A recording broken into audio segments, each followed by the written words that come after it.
늙은 어머니를 모시고 나무를 팔아서 생계를 유지하는 아들이 있었는데요. 어느 날 해가 지도록 아들이 돌아오지 않으니까 어머니가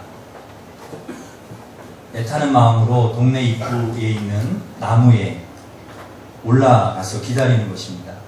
멀리서 아들이 언제 오나 그 나무에 올라가서 기다리는 거예요. 그 아들이 돌아오기를 한참을 기다리는 거예요. 자녀를 걱정하는 마음으로, 자식을 걱정하는 마음으로 나무에 올라가서 자녀가 오는 것을 바라본다. 그래서 나무 목자, 설립자, 그리고 볼견자.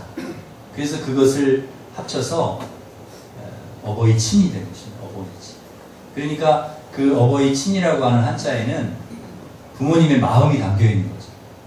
자녀를 어떻게 기다리고 자녀를 사랑하고 하는 그 마음이 어버이 친애라고 하는 친이라고 하는 한자에 담겨 있다는 거예요. 효도, 효자도 마찬가지입니다.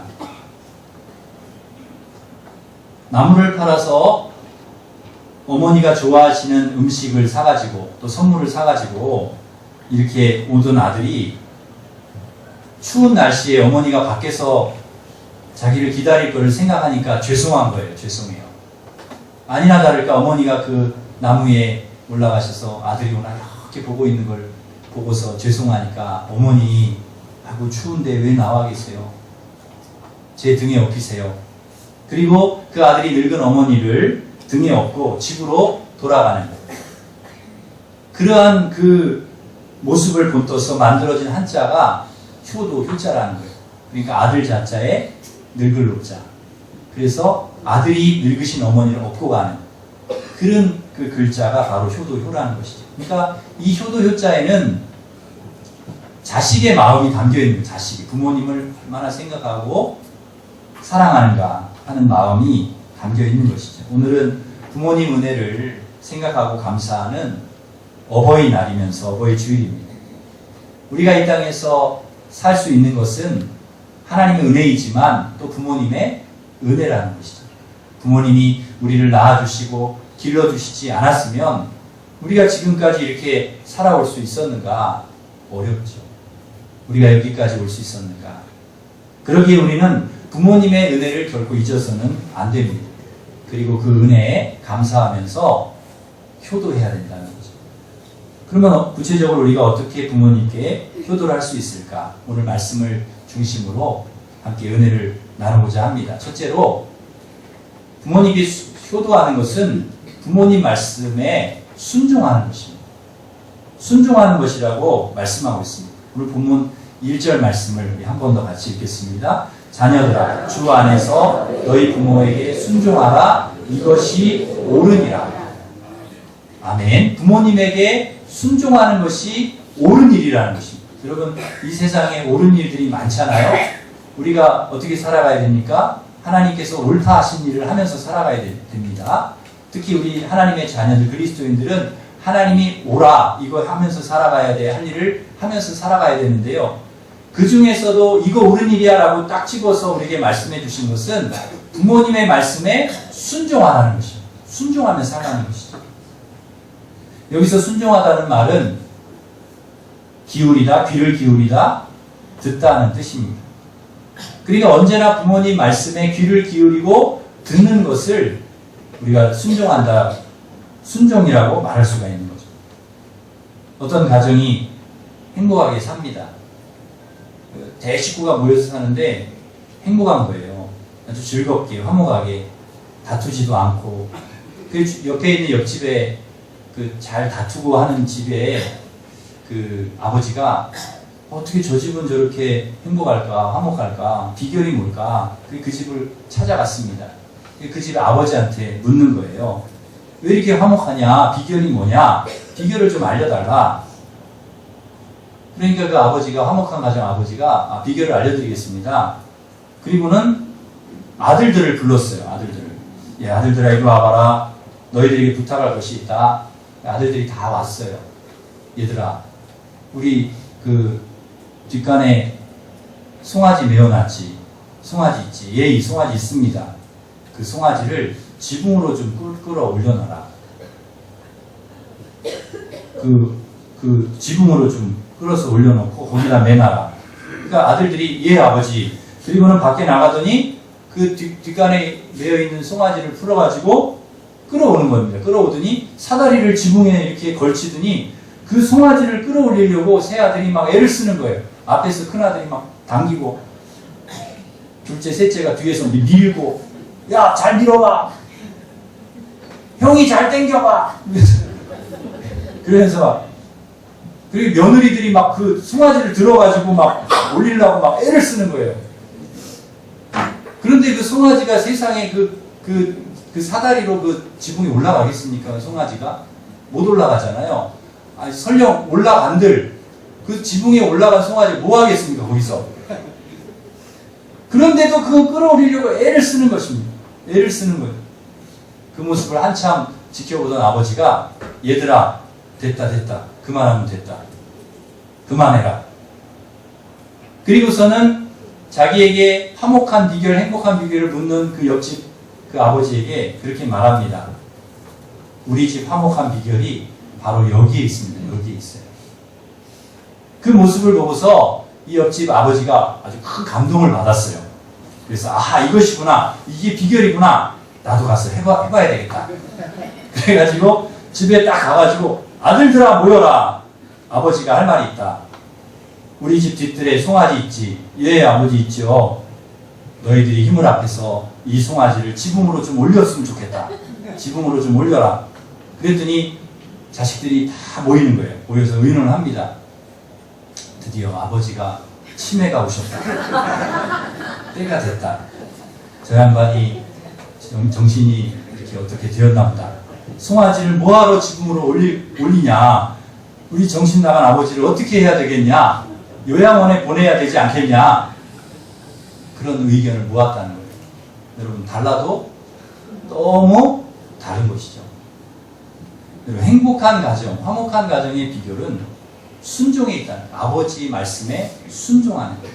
아무리 이해가 되지 않고 지금의 시대에 맞지 않는 것 같고 세대 차이가 나는 것 같고 내 생각과 내 뜻과 다르다 할지라도 부모님 말씀 순종하는 것 그게 옳은 일이라는 것이죠. 옳은 일. 하나님께서 그것이 옳은 일이라 그렇게 우리에게 말씀하고 있습니다. 여러분 사실 똑똑한 걸로 말하면 아버지가 똑똑할까요? 아들들이 똑똑할까요? 누가 더 똑똑하겠습니까? 배운 걸로 말하면 아버지가 많이 배웠을까요? 자식들이 많이 배웠을까요? 자식들이 훨씬 많이 배웠겠죠.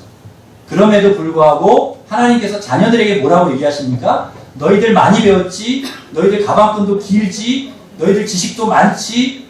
너희들 스펙도 아버지보다 훨씬 낫지? 그럼에도 불구하고 뭐라 그래요? 부모님 말씀에 순종하라는 거죠. 그거 몰라서 하나님이 얘기하시는 게 아니에요. 너희들이 똑똑하다는 거 몰라서 얘기하시는 게 아니라는 거죠.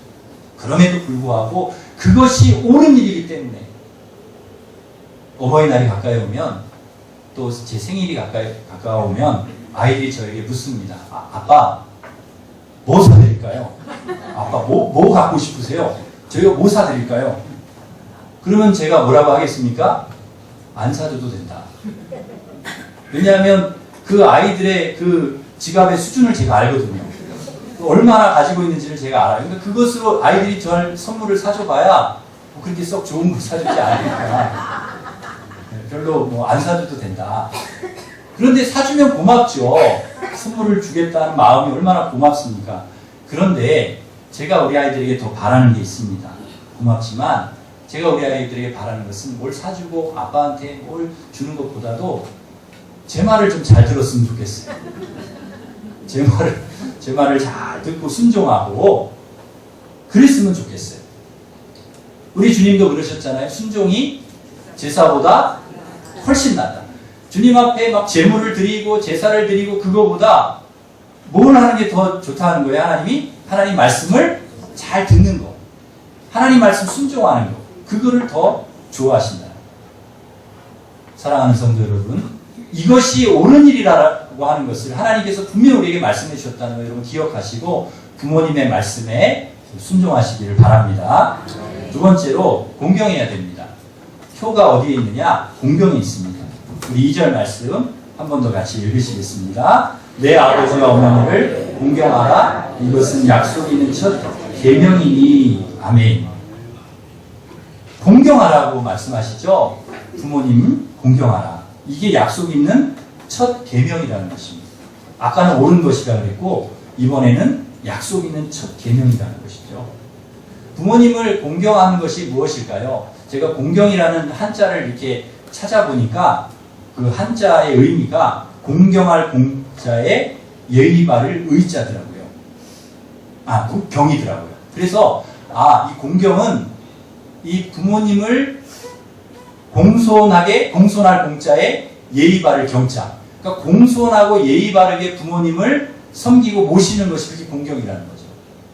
요즘에는 막 부모님 함부로 막 말하고 부모님께 대들고 막 그러지 않습니까? 그거 안 된다는 거예요. 공손하고 예의 바르게 부모님을 섬기고 모셔야 됩니다. 그게 공경이라는 것이죠. 제가 전에도 했던 이야기지만은 제가 이 이야기를 참 좋아해서 한 번 더 좀 들려드리려고 합니다. 시골에 제가 이렇게 살지 않으려고 생각을 해서 또 말씀을 드리는 거거든요. 시골에 아버지가 사셨는데 어느 날 이 아버지가 서울에 살고 있는 아들 집에 올라왔습니다. 오랜만에 올라왔는데 다들 바쁜 거예요. 아들은 아들대로 바쁘고 며느리 며느리대로 바쁘고 손주들은 손주대로 다 바쁜 거예요. 아버지 오래간만에 올라왔는데 누구 하나 챙겨주는 사람 없고 대화해주는 사람 없고 그래서 며칠 계시다가 그냥 가버리셨어요. 속이 상해가지고. 아들이 직장에서 와보니까 아버지가 안 계셔요. 아버지 어디 가셨지? 찾아보니까 책상에, 그 아들 책상에 쪽지 하나가 딱 있는 거예요. 읽어보니까 뭐라고 써있냐면 3번은 잘 있거라, 5번은 간다. 이렇게 딱 써있는 거예요. 3번은 잘 있거라, 5번은 간다. 그거 딱 써있는 거예요. 그래서 이게 도대체 아버지가 밑도 끝도 없이 3번은 잘 있거라, 5번은 간다. 이게 뭔가 그러고서 전화를 했어요, 아버지한테. 아버지, 이게 쪽지를 남겨두고 가셨는데 이게 뭡니까? 그랬더니 아버지가 그걸 해석을 해주기를 너희 집에 서열이 있더라.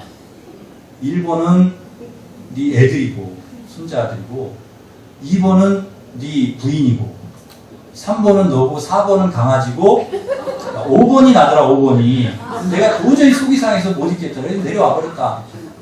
아들아 이놈아 너도 조심해라. 4번한테 밀리겠더라. 그렇게 얘기를 하더라는 거예요. 이게 우스갯소리로 누가 지어낸 이야기지만 오늘 우리에게 상당한 교훈을 주는 그런 이야기입니다. 가장 공경을 받아야 되고 존경을 받아야 될 부모님들이 밀려나는 것입니다. 자꾸 서열에서 우선순위에서 제일 높이 계셔야 될 분들이 자꾸 밀려나는 거예요. 서열이 내려오는 거예요. 그리고 누가 올라갑니까? 우리 자녀들에게 온 관심이 다 있는 거예요. 그래서 자녀들이 공경받는 시대를 우리가 살아가고 있는 것입니다. 우리 주님께서 뭐라고 말씀하십니까? 내 부모를 공경하라. 이것이 약속 있는 첫 계명이니.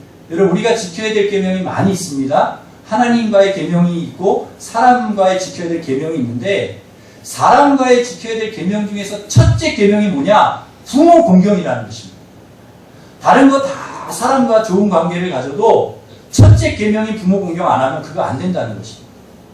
그래서 첫째 계명이 가장 중요하고 귀한 것입니다. 사랑하는 성도 여러분, 우리가 부모님 공경할 때 그 첫째 계명을 잘 지킬 때 다른 사람과의 관계도 하나님께서 잘 되게 해주실 줄 믿습니다.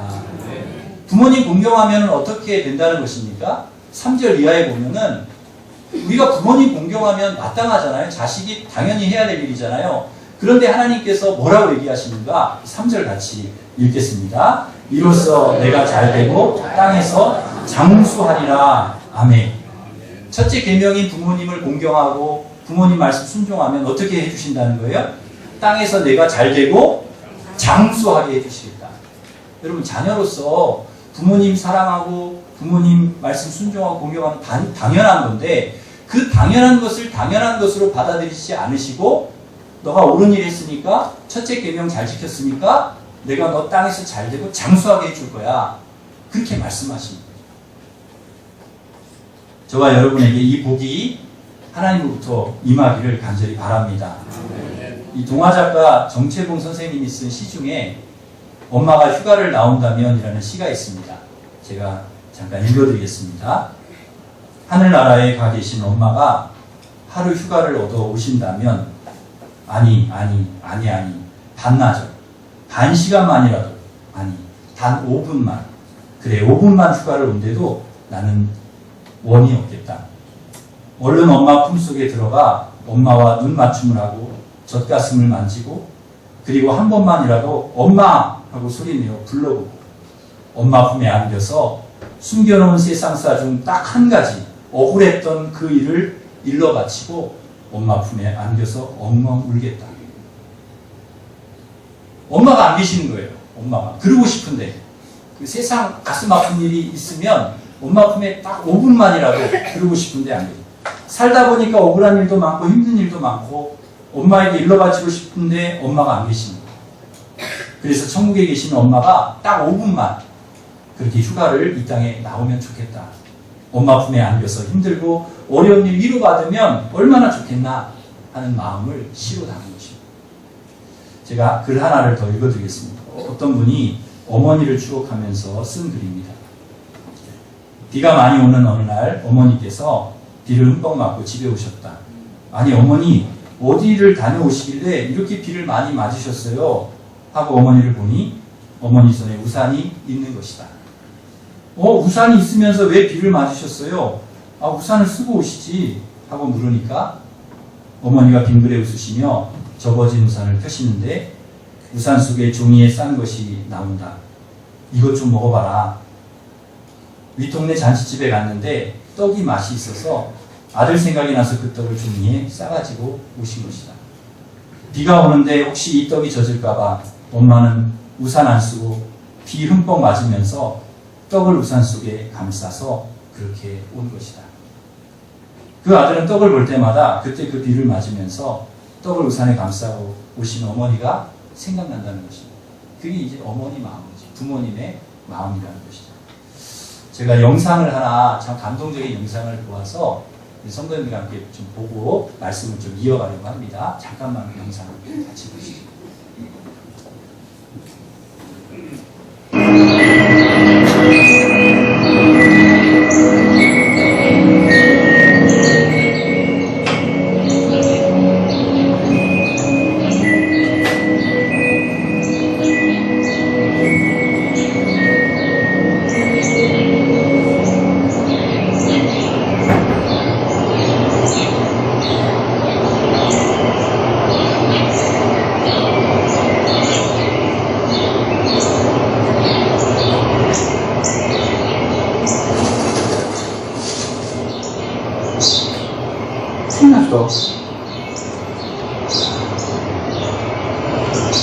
That's for you, man.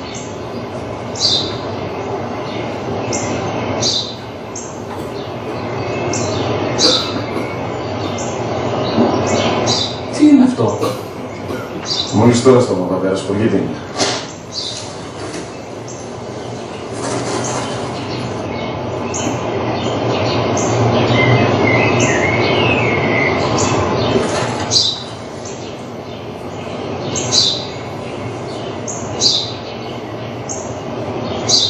Τι είναι αυτό?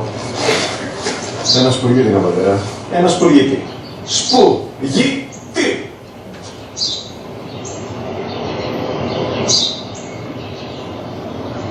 Τι είναι αυτό? Γιατί το κάνεις αυτό το πράγμα, μπορείς να πεις τόσες φορές σου είπα, είναι ένα σπουργίτη. Δεν το καταλαβαίνεις. Πού πας?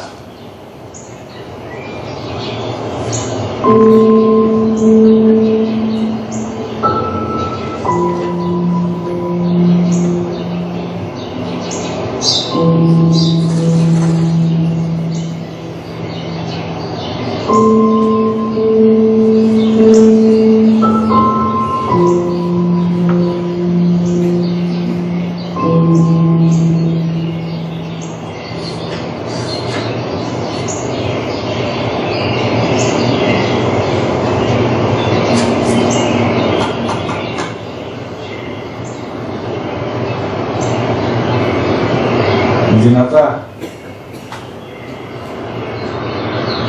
Σήμερα ο μικρός μου γιος που πριν λίγες μέρες έκλεισε τα 3 Καθόταν μαζί μου έξω στο πάρκο όταν ένας σπουργίτη ήρθε και κάθισε απέναντί μας. Ο γιος μου με ρώτησε 21 φορές τι ήταν αυτό και το απάντησα και τις 21 φορές ότι ήταν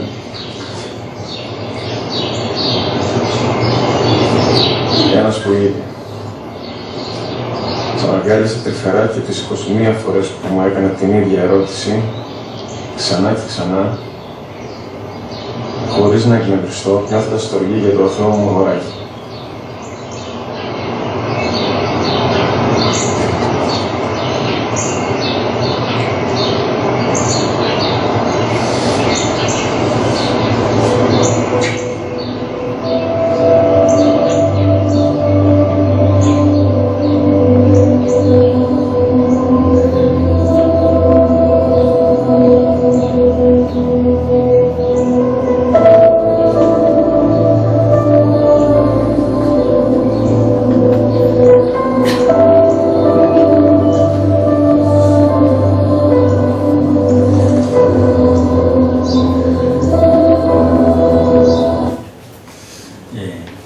아버지와 아들인데 아버지가 딱 4번 물어봤거든요. 이게 뭐냐? 그러니까 아들은 인내 한계를 느끼고 신경질을 내잖아요. 참새인데 자꾸 물어보냐고. 근데 그 일기장에 어렸을 때 아들이 클 때 일기장에 아버지가 적어놓은 일기장을 아들에게 펴주지 않습니까? 근데 거기 뭐라고 돼 있어요? 너가 어렸을 때 21번을 이게 뭐냐고 똑같은 참새를 보고 21번을 물어봐도 그 아빠는 기쁘고 사랑스럽게 다 대답해 주었다. 그것을 이제 아들이 보고 뒤늦게 아버지의 마음을 헤아리는 그런 그 영상입니다. 짧은 영상이지만 그 안에서 우리에게 주는 그런 그 의미 또 내용이 참 큰 것 같습니다. 그 어느 부모님이 자식에게 쓴 편지가 있는데요.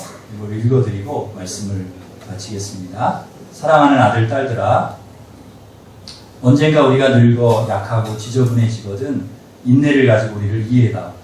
늙어서 우리가 음식을 흘리면서 먹거나 옷을 더럽히고 옷도 잘 입지 못하게 되면 내가 어렸을 적 우리가 먹이고 입혔던 그 시간들을 떠올리면서 미안하지만 우리 모습을 조금만 참고 받아다. 늙어서 우리가 말을 할 때 말을 하고 또 하더라도 말하는 중간에 못하게 하지 말고 끝까지 들어주면 좋겠다. 내가 어렸을 때 좋아하고 듣고 싶어 했던 이야기를 내가 잠이 들 때까지 셀 수 없이 되풀이하면서 들려주지 않았니? 훗날에 혹시 우리가 목욕하는 것을 싫어하면 우리를 너무 부끄럽게 하거나 나무라지는 말하다. 수없이 핑계를 대면서 목욕을 하지 않으려고 도망치던 너를 목욕시키려고 따라다니던 우리의 모습을 기억하고 있니? 혹시 우리가 새로 나온 기술을 모르고 무심하거든 전 세계 연결된 웹사이트를 통하여 그 방법을 우리에게 잘 가르쳐다. 우리는 내게 얼마나 많은 것을 가르쳐 주었는지 아느냐? 상하지 않은 음식을 먹는 법, 옷을 어울리게 잘 입는 법, 너의 권리를 주장하는 방법. 점점 기억이 약해진 우리가 무언가를 자주 잊어버리거나 말이 막혀 대화가 잘 안 될 때면 기억하는 데 필요한 시간을 좀 내어 주지 않겠니? 그래도 혹시 우리가 기억을 못해 내더라도 너무 염려하지는 말아다. 왜냐하면 그때 우리의 가장 소중한 것은 너와의 대화가 아니라 우리가 너와 함께 있다는 것이고 우리의 말을 들어주는 데가 있다는 것이 중요하기 때문이란다. 또 우리가 먹기 싫어하거든 우리에게 억지로 먹이려고 하지 말아다. 언젠가 먹어야 하는지, 언제 먹어야 하는지 혹은 먹지 말아야 하는지 우리가 잘 알고 있단다. 다리가 힘이 없고 쇠약하여 우리가 잘 걷지 못하게 되거든 지팡이를 짚지 않고도 걷는 것이 위험하지 않게 도와줄 수 있겠니? 내가 뒤뚱거리며 처음 걸음마를 배울 때 우리가 내게 한 것처럼 내 손을 우리에게 빌려다오. 그리고 언젠가 나중에 우리가 더 이상 살고 싶지 않다고 말하면 우리에게 화내지 말아다오. 너도 언젠가 우리를 이해하게 될 테니 말이다. 노인이 된 우리의 나이는 그냥 단순히 살아온 것을 이야기하는 것이 아니라 우리가 어떻게 생존해 있는가를 말하고 있음을 이해해다오. 비록 우리가 너를 키우면서 많은 실수를 했어도 우리는 부모로서 줄 수 있는 가장 좋은 것들과 부모로서 보여줄 수 있는 가장 좋은 삶을 너에게 보여주려고 최선을 다했다는 것을 언젠가는 너도 깨닫게 될 것이다. 사랑한다. 내 사랑하는 아들, 딸들아, 내가 어디에 있든지 무엇을 하든지 너를 사랑하고 너의 모든 것을 사랑한단다. 이 부모님 마음인 것 같습니다. 부모님의 은혜와 사랑을 잊지 않았으면 좋겠습니다. 우리를 위해서 평생 애쓰시고 수고하신 부모님, 기르시고 가르치시고 눈물로 기도하시고 잘 되기를 바라며 모든 것을 다 희생하신 그 사랑을 잊지 말고 오늘 말씀과 같이 부모님을 공경하고 부모님 말씀에 순종한 옳은 일을 하시고 첫째 약속이 되는 계명을 잘 지키시는 우리 성도들 되시기를 바랍니다. 기도하겠습니다. 하나님 아버지, 부모님께 많은 사랑과 많은 은혜를 입고 여기까지 왔으면서도 그 은혜를 알지 못하고 부모님의 마음을 아프게 하고 그 사랑의 만분의 1도 갚지 못한 어리석은 저희들입니다. 살아계신 부모님을 잘 섬기게 하시고 혹여 부모님이 돌아가셨다면 곁에 계신 어르신들, 홀로 계신 어르신들이 나의 어머니요 나의 아버지로 알고 잘 섬길 수 있는 저희들이 되게 하여 주시옵소서. 예수님의 이름으로 기도하옵나이다. 이제 유치부 나오셔서 발표합니다. 영상, 청년부 영상, 짧은 영상인데요. 먼저 보겠습니다. 영상 볼 때 요것 좀 치워주시죠. 우리 전도사님들 요거 앞에 요 강대상도 좀 치워, 우리 아이들 발표해야 됩니다. 영상 나올 때.